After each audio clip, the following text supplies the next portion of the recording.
আসসালামু আলাইকুম, কেমন আছেন সবাই? আশা করি ভালো আছেন। শামিমাস কিচেনে আপনাদের সকলকে স্বাগতম। আমি আজকে আপনাদের জন্য নিয়ে হাজির হয়েছি গ্রাম অঞ্চলের খুবই বিখ্যাত এবং মজার একটি পিঠার রেসিপি নিয়ে। গ্রামে ঈদে বা কোনো অতিথি আপ্যায়নে কিন্তু এই পিঠাটা মাস্ট বি থাকবেই। ঈদে যদি এই পিঠাটা না হয় তাহলে মনে হয় ঈদটা অসম্পূর্ণই থেকে যায়।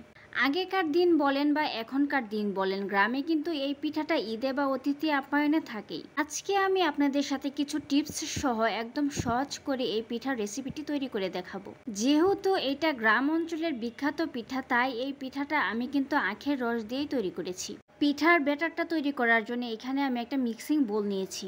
এখন এইখানে আমি নিয়ে নিচ্ছি শুকনো চাউলের গুঁড়া। এখানে আমি 2 কাপ পরিমাণ শুকনো চাউলের গুঁড়া ইউজ করেছি।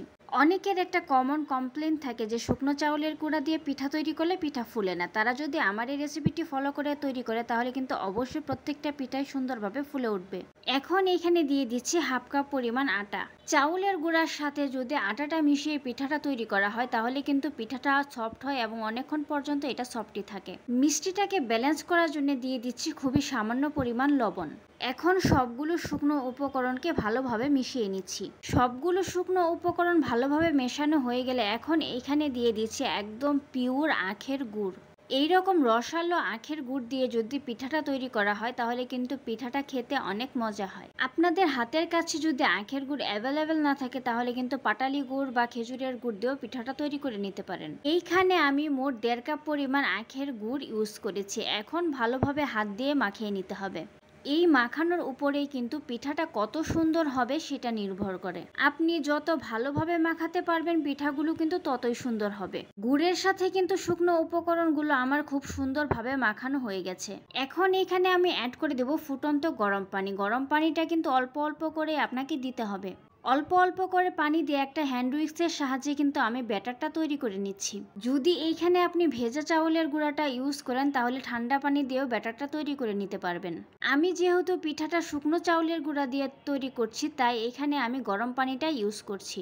একবারে বেশি পানি দিয়ে ব্যাটারটা তৈরি করতে যাবে না, তাহলে কিন্তু পিঠার ব্যাটারটা পাতলা হয়ে যেতে পারে। অল্প অল্প পানি দিয়েই কিন্তু আপনাকে পিঠার ব্যাটারটা তৈরি করে নিতে হবে।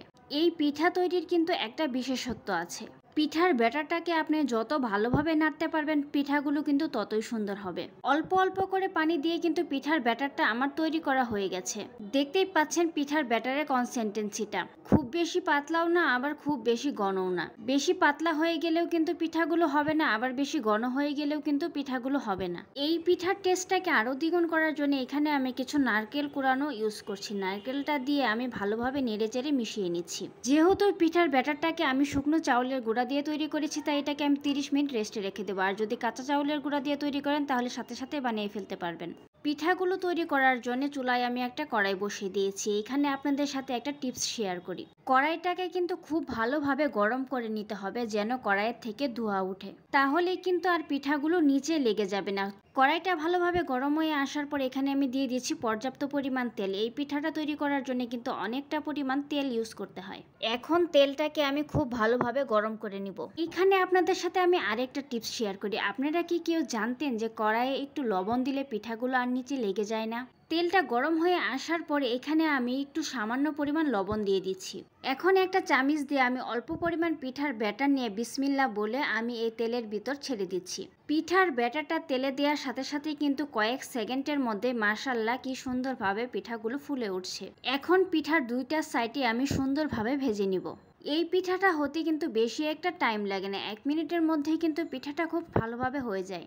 এখন একটা কাঠির সাহায্যে আমি পিঠার মাঝখান থেকে গর্ত করে পিঠাটাকে উঠিয়ে তেলটা ঝরিয়ে নিচ্ছি। ছোটবেলায় যখন মা চাচিদের দেখতাম এই পিঠাটা তৈরি করে তখন কিন্তু তারা এই সেম প্রসেসে পিঠাটাকে উঠিয়ে থাকে। একটা পিঠা তো আমার হয়ে গেল, এখন আমি সেম ভাবে আরেকটা পিঠা তেলের ভিতর দিয়ে দিচ্ছি। আরেকটা পিঠার ব্যাটার তেলের ভিতরে দেওয়ার কয়েক সেকেন্ডের মধ্যেই কিন্তু মাশাআল্লাহ আবারও খুব সুন্দরভাবে পিঠাটা ফুলে উঠেছে। দেখতেই পাচ্ছেন একটা পিঠাও কিন্তু আমার নিচে লেগে যায়নি এবং খুব সুন্দরভাবে কিন্তু পিঠাগুলো ফুলেছে। এখন সেম ভাবেই কিন্তু আমি পিঠাটাকে উল্টিয়ে পাল্টিয়ে ভেজে নিয়ে কাঠির সাহায্যে পিঠাটাকে তুলে নিচ্ছি। এখন সেম প্রসেস ফলো করে কিন্তু আমি সবগুলো পিঠা তৈরি করে নিব।